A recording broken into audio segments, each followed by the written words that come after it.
What would you do if your wedding day started with a hospital call from your mother-in-law begging your fiancé not to marry you? No accident, no stroke, just her collapsing in the kitchen crying into the phone. I can't breathe. He can't marry her. Please come home. That was 2 hours before our ceremony. I was standing there in a $3,000 dress with no groom. And deep down, I knew exactly what was happening. This wasn't the first time she sabotaged something between us. From the moment Michael introduced me to his mother, Victoria, I could feel her measuring me against some invisible standard I'd never meet. She never liked me. I wasn't from the right kind of family. Our first dinner together set the tone. Victoria answered the door wearing diamonds and a smile that didn't reach her eyes. "So you're the famous Emma," she said, looking me up and down. Throughout dinner, she peppered me with questions that felt more like an interrogation. "Emma's finishing her graduate degree in education," Michael said proudly. "Teaching." Victoria repeated the way someone might say garbage collection. "How admirable. I was working 2 jobs to finish grad school when she first said I wasn't wife material." It was during Michael's birthday party. I overheard her talking to her sister by the pool. "She's just a phase," Victoria said. Michael's always been attracted to charity cases. He needs someone who can match him intellectually, socially. Someone who understands our circle. This girl, she's too earnest, too attached to her family too. Ordinary. I stood there holding cocktails, my cheeks burning. Too attached to my family. My mom had worked night shifts at the diner to put me through college. If loving her deeply was a character flaw, then I was guilty as charged. Victoria had opinions about everything: my hair, my laugh, the fact that I thanked the valet. When Michael and I announced our engagement, she immediately took control. "Maybe you should consider something more elegant for the wedding," she said, producing a binder of designer gowns that cost more than my annual salary. "We want people to take this seriously." The venue was another battle. Michael and I had chosen a charming vineyard in Sonoma, intimate, and perfectly us. Victoria insisted we needed the Pacific Heights Yacht Club instead. "That little winery is fine for a birthday party, but this is your wedding. People will be watching." When we stuck to our choice, I caught her apologizing to relatives about the unconventional venue. In the weeks leading up to the wedding, her interference escalated. The florist called saying someone claiming to be me wanted to change all the flowers. The caterer received similar calls about switching the menu to Wagyu beef and lobster, tripling our budget.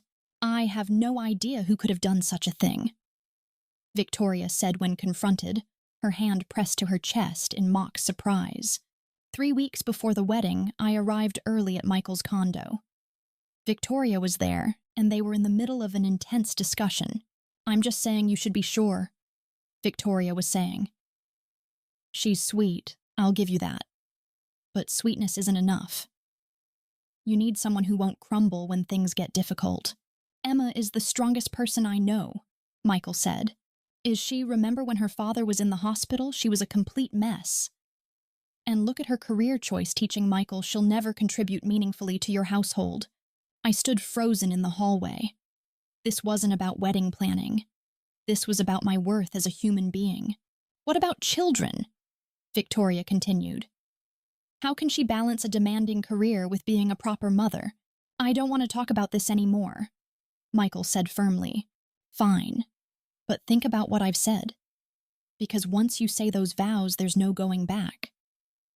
The rehearsal dinner was held at Victoria's Yacht Club. During the toasts, she stood up with champagne and a smile that made my stomach churn. "I want to welcome Emma to our family," she began. "Michael has always been my special boy, and when he found the right woman, she'd have to be very special indeed." She paused, letting the words hang in the air. "Emma is certainly unique. She has such a big heart, always putting everyone else's needs first. I just hope she remembers to put Michael's needs first, too." The room fell quiet. Marriage is about sacrifice. Victoria continued, her eyes locked on mine. It's about knowing when to be strong and when to step back. I have faith that Emma will learn what it means to be a wife worthy of my son. Our wedding day dawned clear and beautiful. I woke up surrounded by bridesmaids and the gentle chaos of preparation.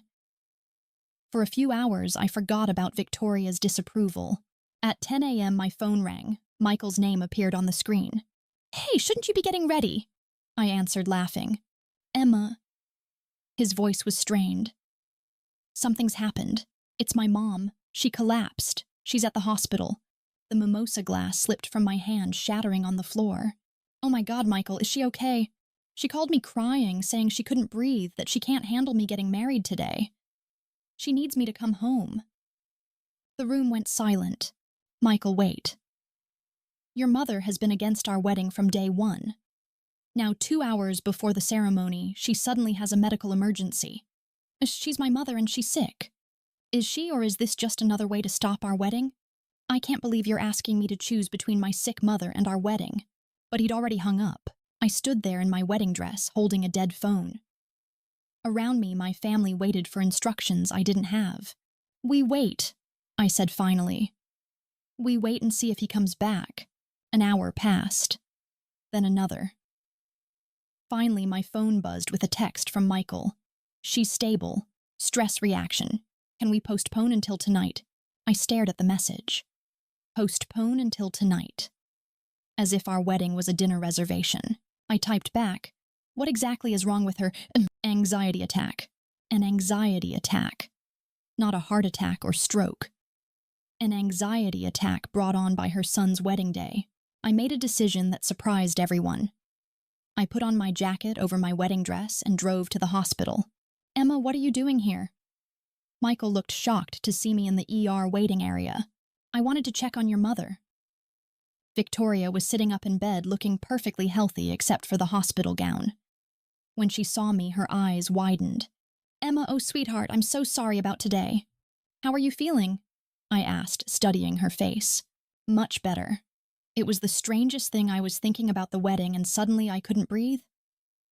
A nurse knocked and entered. "Mrs. Sinclair, your discharge papers are ready. You're free to go. Dr. Kim wanted to remind you that anxiety attacks aren't dangerous. You should be able to resume all normal activities immediately." After the nurse left, I said, "So you can attend the wedding after all?" Victoria's smile faltered. "Well, I wouldn't want to overdo it. Has today been stressful for everyone, or just for one person who wanted it to be? What's that supposed to mean?" I looked between Michael and his mother, tired of walking on eggshells. "It means your mother has been trying to stop our wedding for months. And today she found a way to actually do it." "Emma," Victoria gasped. "I'm in a hospital bed." "You're in a hospital bed with an anxiety attack that happened exactly 2 hours before your son's wedding." Victoria's facade finally cracked. "Fine," she said, her voice sharp. "You want the truth?" "Yes, I think this marriage is a mistake. Yes, I think Michael could do better.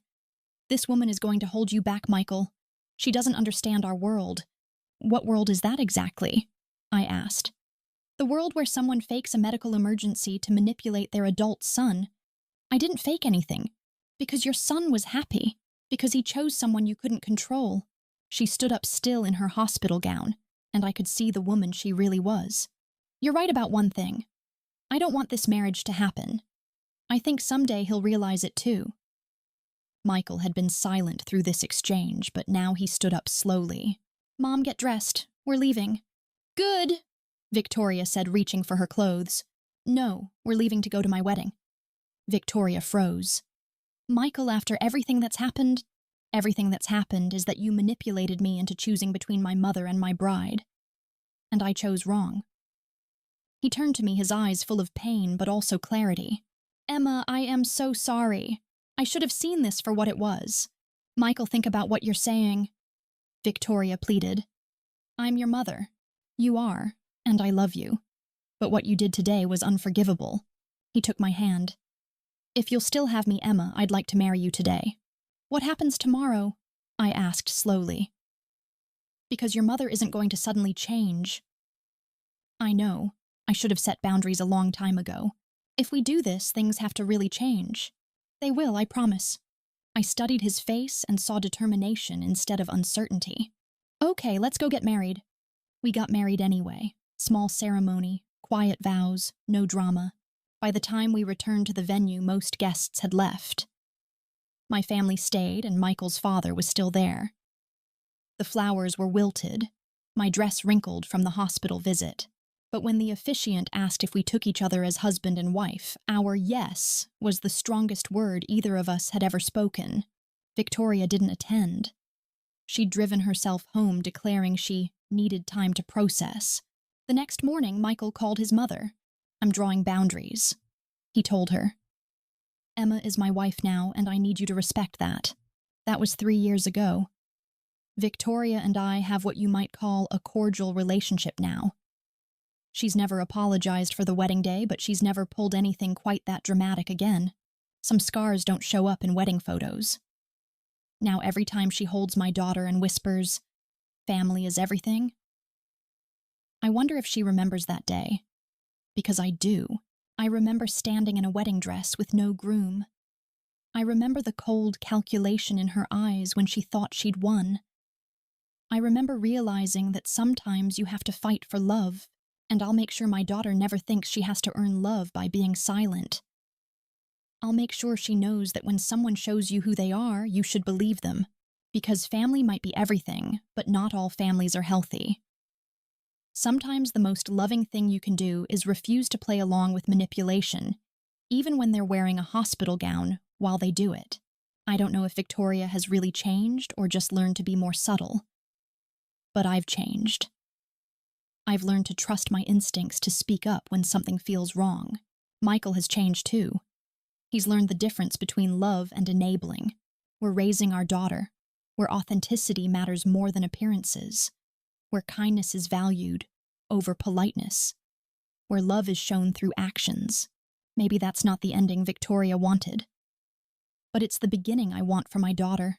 Some people never learn, but some of us do, and that makes all the difference. Sometimes the people who say they love you will test how far you'll bend to prove it. But love shouldn't feel like a test, especially on your wedding day.